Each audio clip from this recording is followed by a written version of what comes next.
Welcome to the F50 Woman Podcast, dedicated to sharing stories from a diverse community of women in order to provoke you into a passionate pursuit of life, build unshakable character, and achieve extraordinary things. Now, here is your host, Julia Jack. She was born into a loving family of rebels who taught her that education was key. And when she got older, she set out to fulfill that teaching. But her plans would be averted after she became a teenage mom. She would end up struggling through divorce and wrestling through single motherhood. Nonetheless, she rose. Cindy earned her bachelor's degree, her master's degree. She wrote a book and started several businesses, all between the ages of 40 and 60. Come and hear how learning not to fight mad changed everything for her and how it can change your life too. This is a story of doing the unplanned and unexpected. This is Cindy Villanueva's story, and it's a story of continual overcoming and perseverance from another strong, resilient, calm, and God-fearing F50 woman.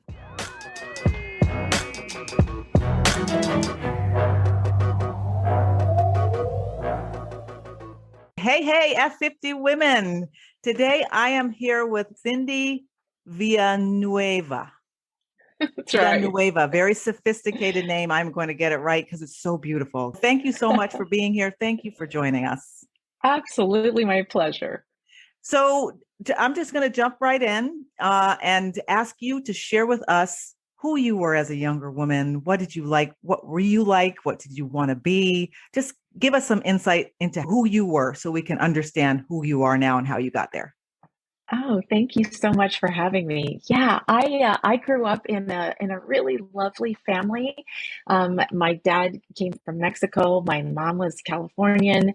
They met, and you can imagine back in the 60s, a white woman and a Mexican man. It wasn't exactly considered appropriate, and they were ran away from my mom's family and eloped and got married. So I grew up, I was born in 1961. I just turned 60, and I grew up in a home. Yeah. Yes. So, I grew up in a home where there were people who were willing to break the rules a little bit and who were a bit of rebels. My dad's family were migrant farm workers. They would come up in the Central Valley of California and pick crops and go back to Mexico. And my dad had to drop out of school when he was in the 8th grade because my grandparents said, hey, look, we need every able-bodied person in the fields to help. They would live in the camps. And so my dad had to drop out of school, but he loved school. So when he married my mom and my brother and I came along, we were told from the beginning, education, that's the way out. That's the important thing. And we were always really encouraged. And I was fortunate because I loved school and I was a great student and I was the straight A nerd kid, all through elementary school.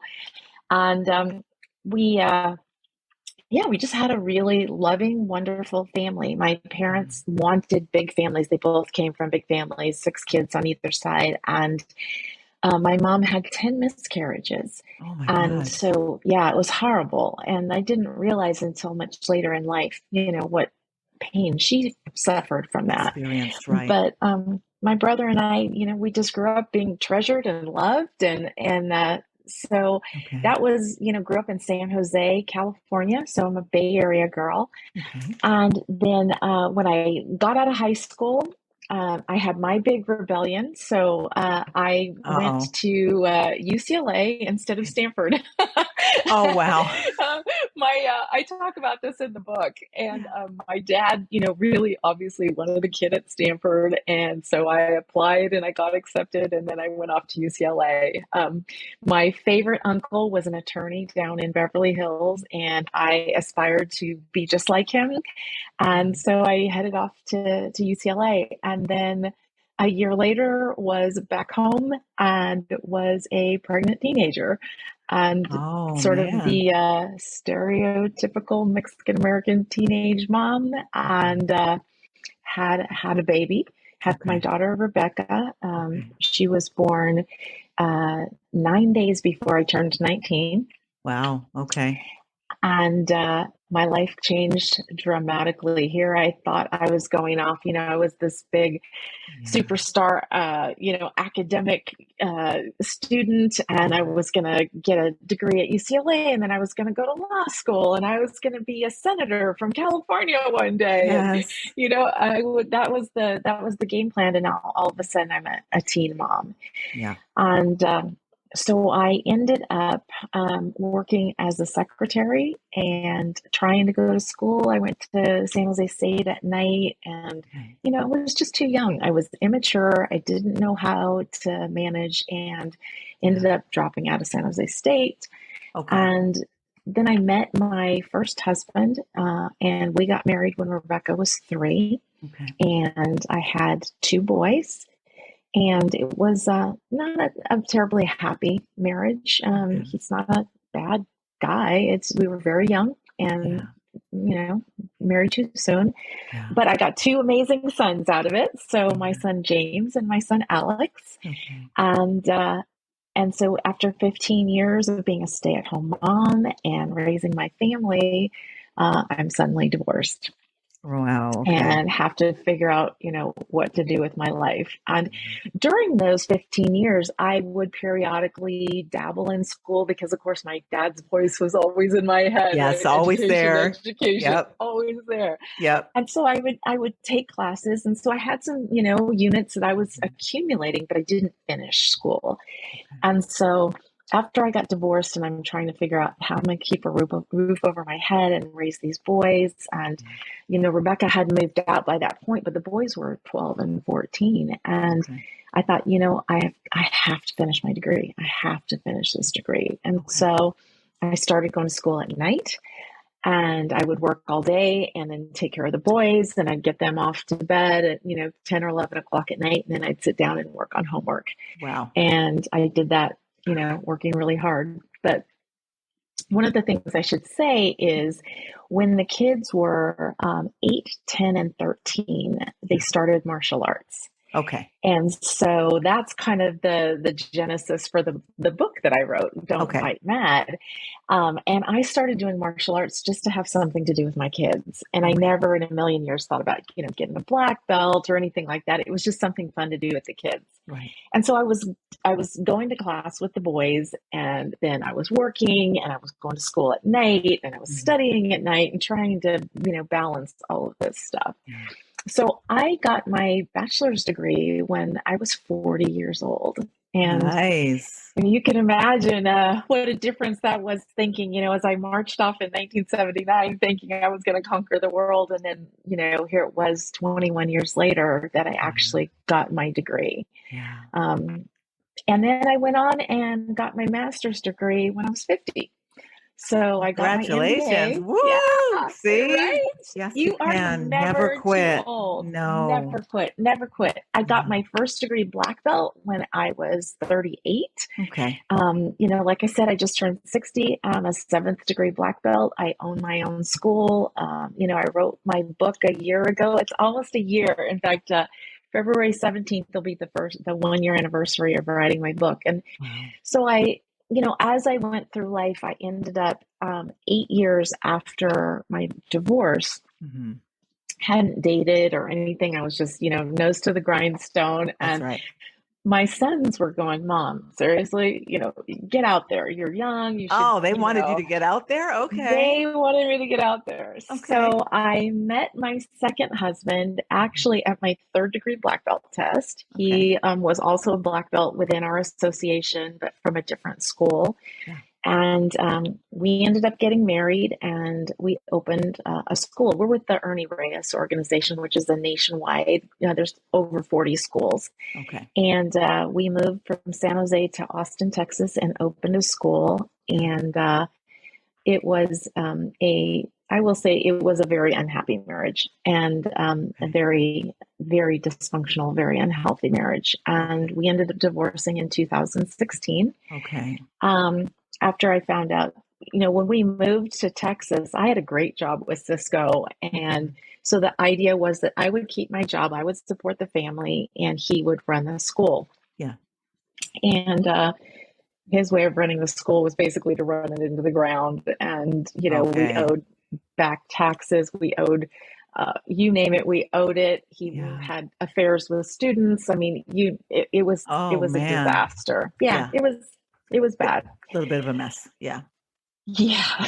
So Yeah. by the time we split up, Mhm. we were 50-50 owners in the school. And I said, hey, look, we are losing at that point like $4,000 a month. And I said, I will pay for two. You can pay for two. And he said, Yeah. I can't afford that. And I said, good, then get out of the corporation, Yeah. resign your shares. He did. We changed the locks, we changed the passwords, Wow. we changed everything. Okay. And I thank God I had a wonderful board of directors. And over the next 2 years, we busted our butts. I drained my savings account. I Okay. borrowed from my 401k to make payroll. Yeah. And we got completely out of debt. We turned things completely around. We were in the black all the way around. Studio was growing. We had great student body, wonderful families. And then COVID hit. Oh, gosh. Yeah. Just And challenges just keep coming. it's been Yeah. challenging. But you Yeah. know what? God is faithful. And, Yes. there's nothing, I really truly believe there's nothing I can't do. If Okay. I put my head to it, if I put my heart to it, if I Yeah. pray through it, Okay. there's nothing I can't do. And Yeah. people look at you, and they say, wow, 60-year-old woman, you've been divorced twice, you almost lost your business. Like, really, what do you have to offer? And I'm here to tell all your listeners, oh no, life is just starting. Life is just starting. There's Yeah. so much more. We are not done yet. Yes, we are not done yet. So Yes. you went so smoothly through that life story, and there's a whole bunch of sort of dips in the road there. Yeah. What did your father say, think, or do when Oh, you came home and you were like, Dad, well, I'm oh pregnant. man. Yeah, tell us about that and what you learned from that, or what you Oh. now looking back, what did that teach you? Yeah, that was the most terrifying part of the I whole know thing. it, being that You know, young. Yes. oh, and I'm like the golden child, right? Okay. And so they're up in San Jose. Yeah. I'm in Los Angeles. Yeah. I call my dad, I called my parents that night, Yeah. and I was scared to death. And so, this is back in the 70s, right? So they had the two phones, they're each on the phone. Yes. And I tell him what happened. And my dad lost his mind. I mean, he was Wow. yelling at me. He was telling me, why are you wasting money on long distance calls? You should have an abortion. He's Wow. screaming it. And my Yeah. mom is saying, Lucio, hang up the phone, hang up the phone. Yeah. And so my dad slams the phone down, and my mom's going, all right, honey, let's get through this. How are we going to get through this? What do you Okay. need? And Yeah. so interestingly, Yeah. my daughter is born, and my dad is just a wreck because he's saying, I told you to have an Yeah. abortion, and Yeah. he now has this perfect, amazing child. And Yeah. Rebecca was born 5 weeks early. She almost died. Oh, So no. nowadays, 5 weeks early is nothing, but in Yeah. 1980, it was a big deal. Big deal. And Yeah. and so, yeah, she almost died. And so his relationship with her is a very, very special because Wow. he, he has a lot of regrets. Okay. Um, but yeah, the funny thing is, my dad and I were never close, Okay. never ever close. My mom and I were just, super, super close. Yeah. But my mom died from cancer 10 years ago. Oh, I'm so sorry. Thank Wow. you, thank you. Yeah. It was devastating, Yeah. and my dad, I'm firstborn. I did the responsible thing. I'm calling him. I'm going to visit him, to make sure he's okay and everything. But Yeah. almost 6 months to the day Yeah. after she died, he had a heart attack. Oh, And gosh. they rushed him in an emergency. They had to put 3 stents in his heart. He almost died. Wow. And he and I now have the most amazing, close relationship Yeah. that, I was 50 years old before I had a relationship with my dad. And now Yes. we have this amazing, precious I was just on the phone with him for an hour last night. He'll Yeah. be 88 years old this month. And Wow, that's amazing. yeah, and Yeah. it's beautiful. It's really beautiful. Yeah. Perseverance. I just, your whole Yes. story is like perseverance. Just wait for it. That It's relationship, so true. you couldn't make that up, but look at what's happened after all these Yeah. years. Yeah. Wow. And it's great to hear too, because oftentimes with our children, well, I'll say our children from this perspective, our children are becoming adults, or for our nieces or nephews. I have some in my family who are having babies, and you're like, no, not yet. Wait. I told you to wait. Don't you know? But then Oh they're man. born, and you're like, wow, what a gift. Mhm, Yeah. Yeah. mhm. We think we know the right way to do everything in this perfect order, but sometimes, God has a different plan, and It's they come so out true. amazing. Yeah. And even Well, sometimes they save our lives. it's so true. So, Yeah. And okay. so my two boys, so Yeah. James is just turned 38 Okay. about a week ago. And then Alex is going to be 35 in Wow. April. Yeah. And then my second disastrous marriage, he had a 4-year-old when we got married. Yeah. And I have raised Tristan since then. He's Oh, 21 years wow. old now. Nice. And I'm mom and dad. He doesn't have a relationship with either of his birth parents. And Wow. I actually adopted him. So he's all Nice. mine. So I have a Yes. bonus kid too. So I have four of Right. them. Wow. That's a beautiful story. And it's really crazy how our children are full grown adults. They're like full Right? grown adults. I know. It's Wait, so when did that crazy. happen? It's so crazy. Oh gosh, and being grandma, I don't know. I don't understand. But so after the other point that I'd love to talk about is Yeah. 15 years at home, then you Mm. had to go back to working and Yeah. school and all that. Yeah. What Yeah. was that like? It's like, Oh, getting a whole different car and getting on the highway off the back roads. So tell us about yeah. that transition. That was really interesting. When I was in high school, I had the whole game plan, right? I knew Yes. exactly where I was going to do, where I was going to go, and marriage and kids were not a part of that plan. I had Okay. no interest in either of those. Right. And so here all of a sudden I'm married and I'm a stay-at-home mom. This is nothing enough. And Yeah. I loved it. Okay. Absolutely loved it. Okay. Um, I understand that there are some women for whom this is just not, it's not their thing, or some women who just can't. And I Can't was do it. very fortunate Yeah. to be able to afford to do that and to stay home with my boys. Yeah.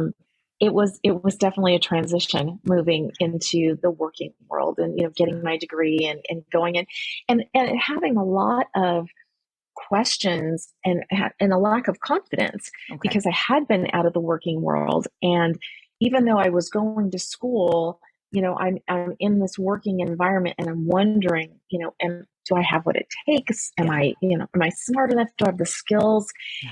And I was really fortunate to have some, great mentors and I tell a lot of the story, in the book Yeah. about how this progressed. And I was really, really fortunate Yeah. um, and just kind of moved along in my career pretty quickly, actually, Yeah. and was able to do some wonderful things and got to, travel the world. I mean, I've been Yeah. all over the place working globally and doing high tech marketing for the last, over 20 years. Yeah. So how did that happen? Is it lessons that you learned from being home that helped you to do it? Was it just you Mm. just grabbed onto that information so quickly and you were just so darn smart, which you were at the beginning?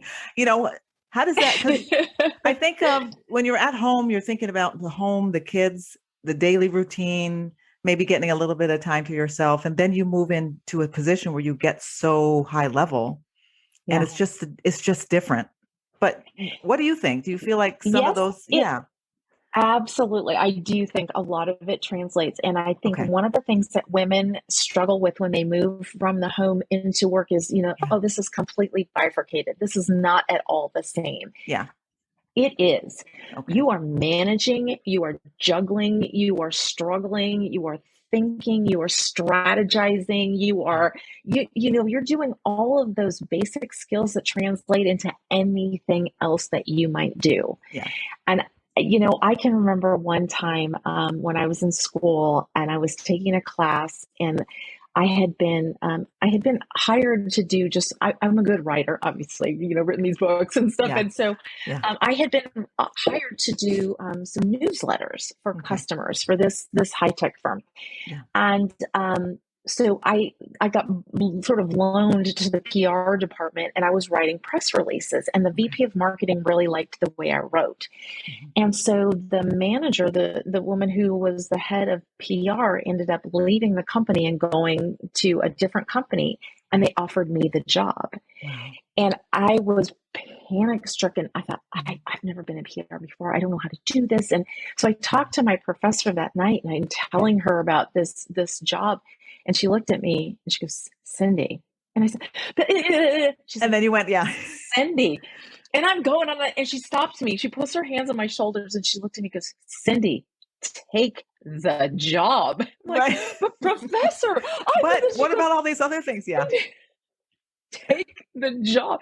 And it was like a 60% salary increase. It was a management position. It was like big deal. Like, I'm writing press releases and I have to go into the CEO's office to get his quote, or go to the CFO office to, confirm numbers or whatever. Like, it was a gigantic jump, and I was terrified. Yeah. And she looked at me and she said, Cindy, take the job. Yeah. And so for the early stages of my career, I felt like I was doing two jobs. I was doing my job and I was learning how to do my job. Yes.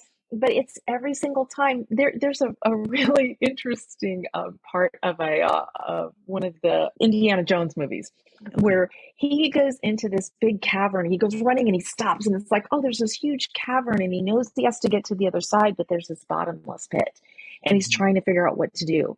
Yeah. And he finally gets the courage to take one step, and when he takes the one step, he sees the step. And then he takes the next step and he sees the next step. And that's kind of how I felt like my life was going for a long time. Okay. I had to take the step to see the next step. To see the next step. That's so incredible. Take that step, because then that's when you'll see the next step. We're always waiting to see the whole staircase. Absolutely. Yes. Exactly. Yeah. Exactly. And all of your transitions really translate very well to an audience that's 50 and over, to all those women out there, because it's just another transition. And you can see that you have to take that next step. I'd love to talk about your business that you built, and doing that along with working, doing that. Are you doing that solo now? That's your main? Yes. Okay. No, that's it's not my main. It's one of four. It's one of, okay. I felt you were going to say that. So give us some encouragement on how do you get the courage, and how do you get the know-how, and how, at our stage, we start to find out who we are and but how do I make that change? And you've done that a few times in your life, personally, professionally, everywhere. So share some keys with us. Yeah, I will. So, I keep talking about the book, but there's a lot. And we're going to get to that book in a minute, because we have to hear about that. Yeah. Perfect. We're building to it. I have learned so many lessons through martial arts, I will say. Okay. And, and the other thing of it is that I'm super stubborn. And like I said in the beginning, I come from a family of two kind of rebels, who were willing to step out. And so I think I have a little bit of that experience. And the other piece of it is, when I was really struggling, when I went through my first divorce and my boys were still young, there's a piece of you that kind of goes, I would just love to fall apart. I would just love to curl up and just fall apart. Yeah. And then I would look at those two faces and I would say, you know what, Cindy? You don't have the luxury of falling apart, because regardless of what has happened in your life, these boys deserve you to show up big. They don't deserve to feel the things they're feeling. They deserve a mom who will be there for them. And for me, that was my children. The love I have for them was a huge inspiration. Okay. And then the other piece of it was, again, just hearing my dad's voice in my head and knowing the struggles he went through. For the longest time, when you would walk into my parents' house in the entryway, my dad always had a bale of cotton. Wow. And he said, and that's so I will never forget where I came from. So Okay. we always knew my dad struggled and worked. He went to the army. He was in Korea. Yeah. He ended up going back to school, went to San Jose State on the GI Bill, Okay. and ended up where he got a job. He was working at IBM, and he had been a machinist at General Electric, and now all of a sudden my dad's wearing a suit and a tie, and he's going to IBM every day. He's a chief of staff for a vice president. Yeah. We watched what he went through, and there was no way that I was going to let him down. Okay. So I know that sounds a lot external, like I'm, trying to help my kids or I'm trying to impress my dad, but all of that ends up becoming very internal, where you're like, you know what? I'm better than this. Yeah. There's more to me than the catastrophes and the tragedies and the bad mistakes I made and the terrible things other people have done to me. Yeah. There is more to me than that. Yeah. And I am going to rise above that, and I am going to show the world who I am. Yes. And if that's at 40 or 50 or 60, so be it. Maybe it wasn't at 19, but now today, oh, you better believe it is. That's right. Yes. Yeah. And at any point in time, I know you had your dad's voice in your head, but at any point in time, was it, I'm going to prove my dad wrong? Yeah, Okay. there have definitely been some times. He was not a fan of the martial arts studio. Okay. And he has many, many times has been like, why are you doing this? This is not your thing. Right. And yet I have proven him wrong, because, he has watched me achieve different levels of, black belt, and he's seen my students, and he's seen, the things that they've achieved. So yeah, I think I have proven him wrong when it comes to that. Yes. And do you feel like any of that has translated or into your children? So have your children become a little rebellious or tried to do something that's outside of your point of view? Because the younger generations see things a little differently and want to do things differently than we did, us old people. Nobody does that anymore. I'm wondering how that came around, and if you were just like, well, all right, I get it. It's funny. My daughter, my firstborn, she is super structured. I mean, she makes me look, kick back. She is super structured. She was a teacher. She taught high school for about 8 years, and now she works for an online education company. Okay. And, she's one of these kids who loves spreadsheets. She loves rules. She's just, not like me at all. Yeah. My boys, and I have encouraged them, follow your dreams. Okay. Follow your heart. Do not do what I do. I couldn't care less if I tried. Yeah. If you are like me, you be like you. That's been really important to me. So my eldest son, he worked in London for a while. He's traveled the world. He's now in Bible college up in Montana. Nice. Studying psychology. My second son lives here in Florida, and he takes care of my house because I'm back and forth between Florida and Texas, where my martial arts school is. Okay. Alex lives here permanently. He's a massage therapist. Okay. And is, completely committed to that path. My younger son, Tristan, my adopted son, he is a martial artist. He's the head instructor at my school. Nice. And so they all have done it. All in the family. Three of the boys, all three of the boys are black belts. Okay. And but they're all completely different, and I couldn't be prouder of them. They're all just amazing human beings. Nice. That's the key. Yes. So tell us about some of those. You mentioned some mentors. Tell us about some of those mentors, and then go on to tell us about your book and what's next for you. Okay. Yeah, I've been fortunate. This one professor in particular, when I was doing my undergrad, she was just amazing, and just would, honestly take me and say, Cindy, those doubts, you just got to throw them out. Just throw them out. Just, you can do this. You can do this. She was a constant cheerleader for me. That was huge. Yeah. I've had a couple of mentors at work. The one vice president at the company who promoted me, he and I are still chat on LinkedIn, or, we'll get together from time to time. And he was a real big believer in me. Yeah. I had another vice president I reported to at Cisco she was fantastic. She had come from Disney and she came over and she was always super encouraging. We stay in touch. Yeah.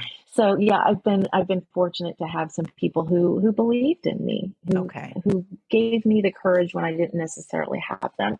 And then of course I would say, probably number one for me is Grandmaster Ernie Reyes, who's the head of our association.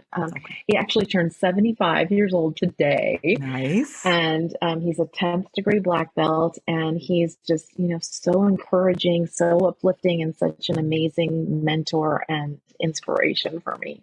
Okay. And then above and beyond every person on the planet was my mom. My mom was my biggest cheerleader. Yeah.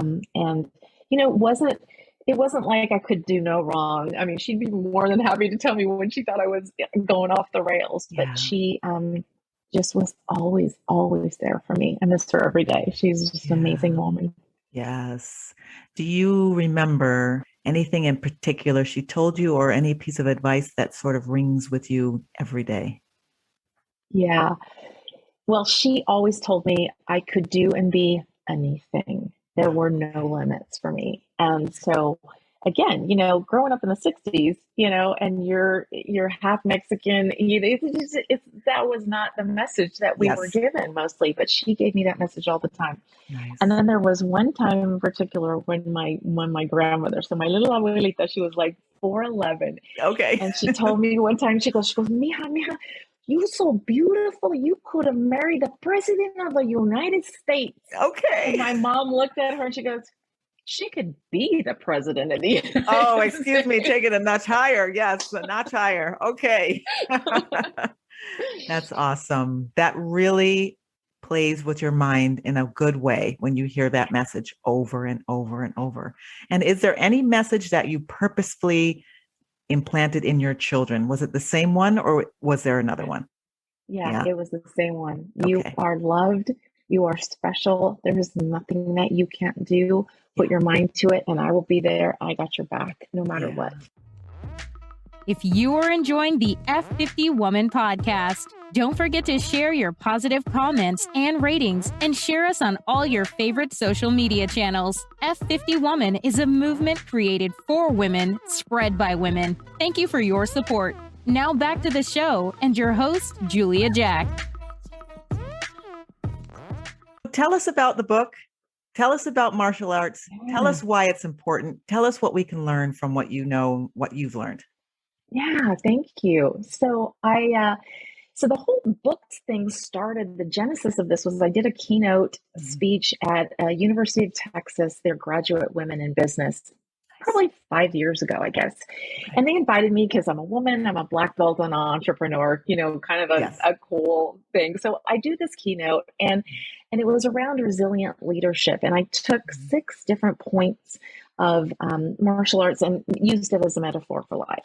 Okay. And so after it was over, I had a bunch of women come up and say, oh my gosh, you should do a TED Talk. You should write a book. And so it kind of always rattled around in my head.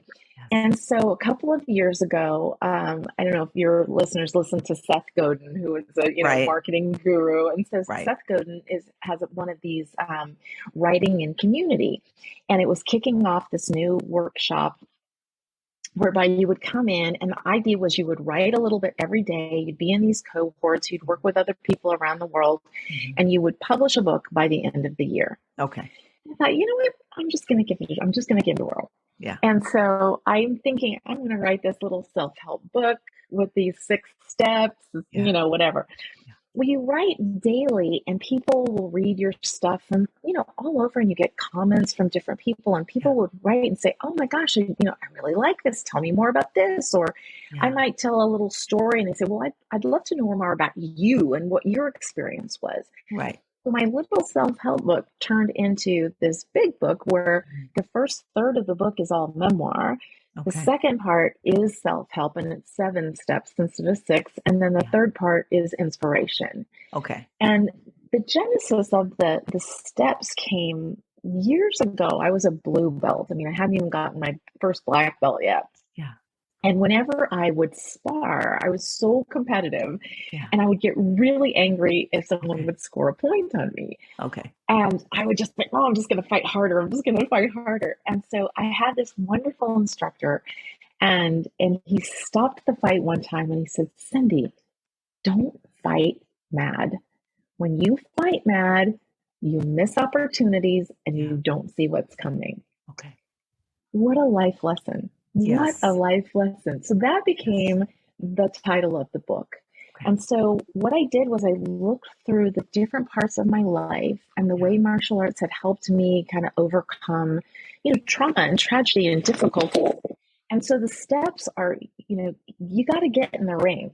If you're going to, you got to get in the ring. And when we have bad things happen to us, a lot of times we become spectators in life. We just sit back, we just watch, we accept this really boring, dull life, and we're not willing to take risks. And, I love one of the things I heard you say on one of your podcasts that, when we start off, we have this wide-eyed joy of life. We're willing to take risks, we step out, and yet bad things happen to us and we retrench, we cocoon. Yeah. And so the first step is you got to get in the ring. Yeah. But the thing of it is, you got to get in the right ring. So if I go to a tournament, I don't get into the heavyweight men's black belt division. It just, I have 7 stripes on my belt. Maybe he does too. But if he's 6'5", 250, I may score once in a while, but I'm going to get hurt. It's not my ring. So you very have important to point. Yes. Absolutely. Yes. And then once you find out what the right ring is, you need to get prepared. I don't ever send my students out into the ring without getting their headgear on, their gloves, all that stuff. And so, for me, getting prepared was going back to school. Okay. That may be what it takes for someone. For some women, they're just so wound up that getting prepared is like, you know what, you need to chill out. You need to take some hot yoga classes. You need to do a painting class. You need to get into an improv class. Whatever it is, you need to find a way to dial things down and relax a little bit. Right. You need to, take meditation classes. You need to do things. Whatever it happens to be, once you determine what your right ring is, not the ring that your parents told you or your husband or your friends or whatever, the ring you find that is your right ring, figure out what you need to do to prepare to get into that ring. And then I talk about don't fight mad, which is one of the important points. And don't fight mad's not just anger, but don't fight bitter. Don't fight resentful. Don't fight when you're unforgiving. All of those negative emotions that affect how we react. And you're never going to be your best if you're burdened with those things. And I'm not saying, just let it go. Oh, just let it go. Do what you need to do. Maybe you need, for me, therapy has been a huge, huge thing. I will advocate for therapy forever. Maybe that's what you need to do, but make sure that you get the preparation and the help that you need to get it into that right ring. Yeah. And then one of the points that I make too is around getting comfortable with punches. And I don't mean taking them, because what has been really interesting to me in martial arts and in life is seeing that women are not socialized to punch. And so I tell a story in the book about these 2 sisters who I had that started with me pretty young. I think they were like 7 and 9. And so they started going along and they got to the point where it was time for them to start sparring. And so they went to go pick out all their gear, and I have all these different colors, but they wanted all pink, and they had that pink headgear and everything.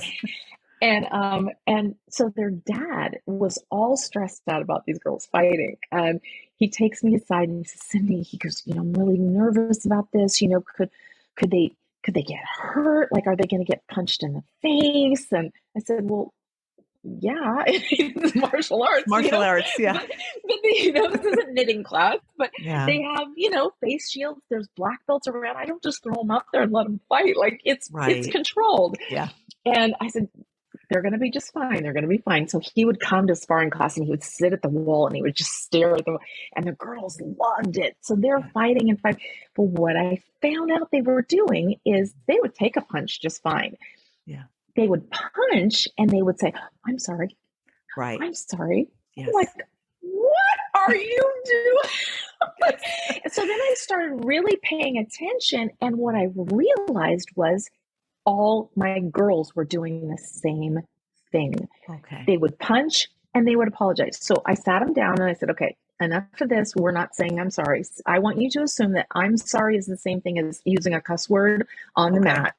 You may not use that. If you ever were to get jumped in the parking lot or something were to happen, you don't apologize to the bad guys. You do not say I'm sorry. Right. So we tried it for a couple of weeks. They're still apologizing. It's like, okay, now you're getting push-ups. If you say I'm sorry, I'm stopping the match and you're going to do push-ups. Okay. So I finally broke them of it. But what I realized was that as women, we'll take the punch. We'll go to work. We'll let a boss, take control over a project or accept all the kudos for a project that I've done. I'll sit in a meeting and let somebody interrupt me or talk over top of me or dismiss me or forget to invite me in the first place. We'll take those punches. But then when it comes time to say, excuse me, you've interrupted me twice now during this meeting and I have something important to say. I'd like to finish my sentence. Yeah. If we're going to pull a Kamala kind of thing or Kamala thing, that we don't like to punch and we feel embarrassed and we feel unsure of ourselves because we're not socialized for that. Yeah. And so one of the things that I stress with my girls, students, and I stress with my women clients is that you have to get comfortable with punching back. And you need to do it without being angry or being resentful. I need to be able to say to you, Julia, my name's Cindy, I have green eyes. And I can say that all day without batting an eye. It's easy. I don't have any emotional attachment. Right. And also say, excuse me, you've interrupted me a couple of times. I have something important that I need to say. Let me finish. And say it in exactly the same tone of voice without getting all worked up.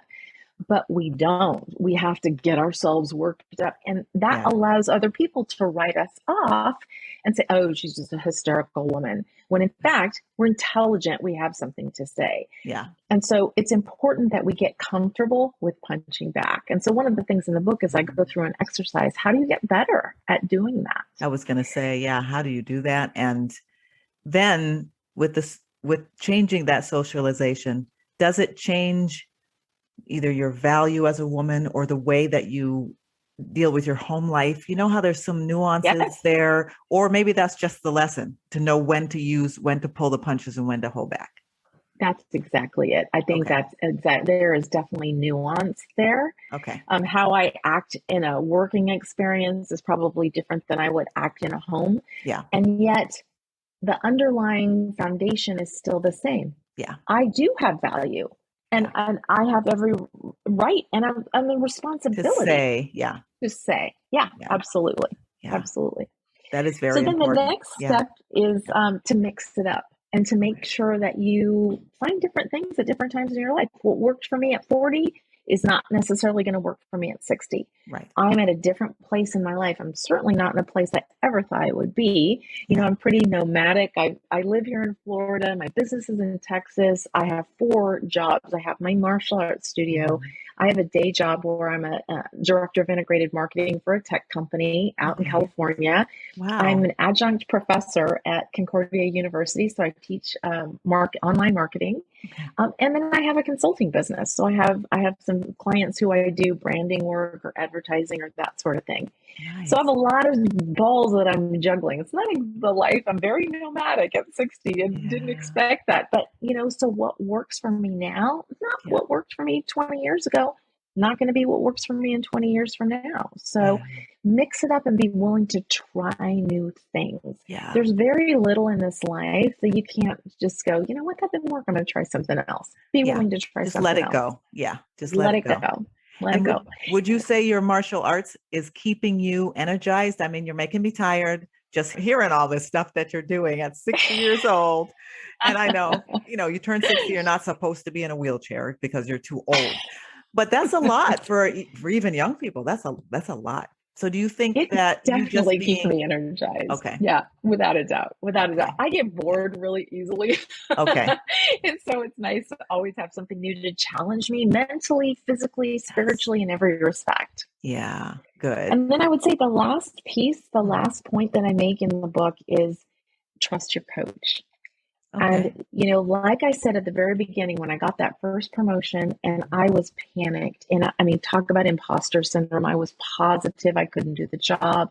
Yeah. I needed to go to Dr. Samani to tell me, Cindy, take the job. You can do it.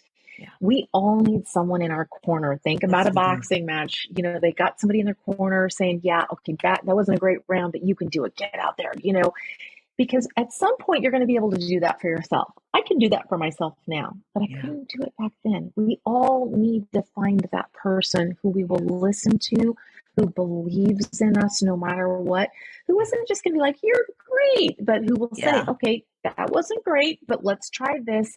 I know you can do it. You're stronger than you think. You're more capable than you know. I believe in you. We all need that. Yeah. Who can take down that cloud or whatever we're walking around with. Yes. That keeps us blinded. Yeah. Absolutely. Yeah. Now, for somebody who feels like they can pull themselves up with their own bootstraps and I can do this on my own, and what would you say to them? What would you advise them? I would say you're crazy. I would say you're crazy. You know what? If you want to be like a monk out in the desert someplace, cool. But you know what? We are social creatures. We are designed for community. And here's the thing. Let's say you can do it on your own. Then you know what? Good on you. Then get out there and help somebody else. There you go. Yes. Period. Drop the mic. Period. There you go. And so those lessons about integrity that you learn from that you talked about learning and that your book talks about, all those lessons that transfer to life and professional careers and all that. Do you feel that without that written translation, that's what you get from doing martial arts without intellectualizing it or even knowing? Yeah, I think that's a big part of it. And I will say also this, I didn't start martial arts as a kid. I never, my children started young, and I never did. I was 32 years old, I think, when I started martial arts. So it's never too late. It's never, I have a full adult program of people in their 40s and their 50s who are starting out, who are not even black belts yet. Okay.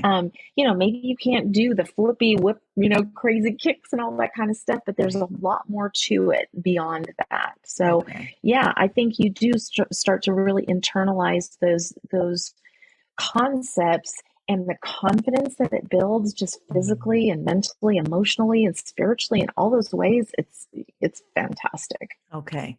And you would say any age, any size, any age, any shape. Absolutely. Okay. Absolutely. Okay. Yes. That's important to hear, because some people will be like, yeah, well, she's talking, but I'm overweight and, I'm kind of old, my knees hurt. No. Yeah. Hey, and I will tell you, you can probably see this. They can't see it on the audio track, but I have 2 titanium shoulders and one titanium knee. Oh yeah, I'm the Wolverine gal. Okay. And those aren't martial arts injuries. I have a congenital arthritis problem that I didn't know about before I was starting martial arts. But yeah, and I still get out there to strap on the gloves and punch away. So yes, use those parts of the body that you can and the best that you can. Yes, absolutely. Tell us what's next for you. I know you talked about your book, but what's next on the horizon? What's your next big dream, if you have one? I do. So I went through the writing and community, and then they had a second session. And when I was in this first session and I published Don't Fight Mad, I also started kind of dabbling and playing a little bit with fiction. And I hadn't written fiction since I was in high school. Yeah. But there were all these people that I met who were writing, poetry or fiction or whatever. And I thought, I just kind of started messing around with it. And I would just write a scene. I didn't have a book or anything. I just wrote a scene. But I had this woman I started writing about. Her name is Azalea. She's a middle-aged woman. She's divorced. She's trying to figure out what's next in her life. Yeah. So it's sort of a coming-of-age book. And so after I finished the second round of the writing and community, I thought, you know what? I would do something with this. And I had people who had started following me and saying, oh my gosh, I love her, tell me more. Nice. And then Yeah. I had one friend say, at some point you have to have like a plot. Okay. You have to figure out what's going to happen to her. Like, is she going to kill somebody? Is she going to get married? Like, Yeah. what's going to happen? Right. And so I decided, you know what, she was worth writing an entire book. So I actually just finished the book. Okay. It goes to the editor next month. It's called Wow. Okay. It's called Bread Pudding in Barcelona. At least that's the working title. Okay. And so Barcelona is one of my favorite cities on the planet. Okay. And she ends up in Barcelona through a variety of different things and is working in Barcelona. So my next goal is to finish this book, to publish the book, and to spend 6 months in Barcelona next year. Nice. In That's celebration my of the hope. book or just because you love it? Just because I love it. I Okay. mean, it would be great to celebrate the book too, but yeah, Yeah. it's absolutely one of my favorite places on the planet. Okay. And you had been there before. I'm here. It's Several times. hearing. Yeah. Okay. Mhm. Okay. It's not like one of those wish places like me in Hawaii. I have a Hawaii thing, but Oh, okay. interesting. We Yeah, can't I wait love Hawaii too. we can't wait to hear about this book. Actually, we can't wait to read this book because we just heard about it. So give us a couple of pieces of advice from your playbook. What is one book that you would advise all women to read and why? Oh gosh, there's a few. Okay. You can give us more than one. That's good too. Yeah, I was actually jotting some of this stuff down earlier. Okay. There's a book by Sean Acor, Okay. who is a researcher out of Harvard. I'm like a total, research nerd. Right. And it's called Big Potential. Okay. And he talks about recognizing potential and allowing for it and encouraging it. Super, super great. Then another researcher that is just I follow all the time is Adam Grant, and he's from Wharton School. He's an organizational development researcher there, and he wrote a book called Think Again, which Okay. is absolutely fabulous. And the idea is that, you know what, you're not always right, and it doesn't hurt Yes. to think again. And that doesn't mean walking around always thinking, oh, I'm sure I'm wrong about this. Right. That's not it. It's always being willing to look at the other side, to get more Yes. data, to be able to reevaluate. Really, really good book. Yeah, we need And that then book. right now, it's we need- excellent. Yeah. And I'm actually right now reading a book. I'm in about halfway through Daniel Pink, who's yet another researcher I follow. Yeah. And he's written a book called The Power of Regret. Hmm. And it is fantastic. And his point is that, we have this whole society that says, oh, I'm going to live with no regrets, and how Yes. stupid that is. Yeah. And that you don't then flip it and be like constantly thinking, oh, I'm terrible, I made all these mistakes. Yeah. But how do you learn? How do you take the things that you did, that you said, that you thought, the decisions that you made that you now regret? How do you turn those into gold? Yeah. Into future decisions that are going to be fabulous for you. Yeah. So I'm really, really enjoying those. Yeah, those are two great books. Think Again, because that's something that I've learned, at least in the last 6 years or so, that, maybe you're not always right. Let's just think about that a little bit. I really thought I always knew it. I have the answer for everyone, but then that's important. Yeah. So, yeah. very interesting I'm really book. enjoying it. Yeah. Now share with us one thing that you have to do every day that you can't miss doing. Oh, goodness. I cannot miss it. I do it every single morning. Yeah. The first thing I do when I wake up is I thank God for another day and another opportunity to make him proud of me, to be the daughter that God created me to be a light in this world, to care about the people who are in my life, and to just shine.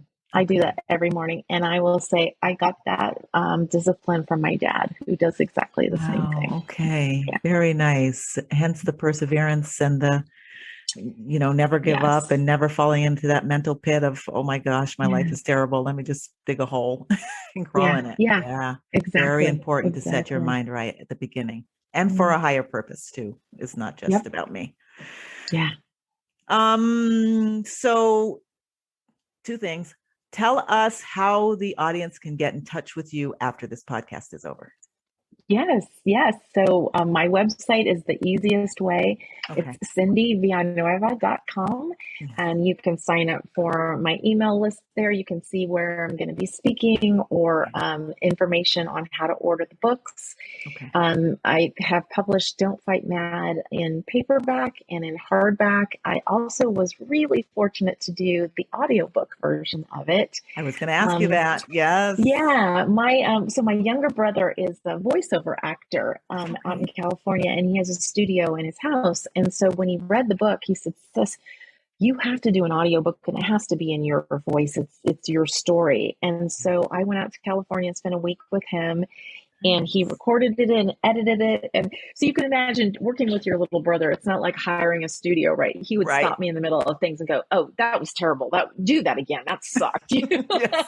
He wasn't trying to stroke your ego at all. Not at all. Not at all.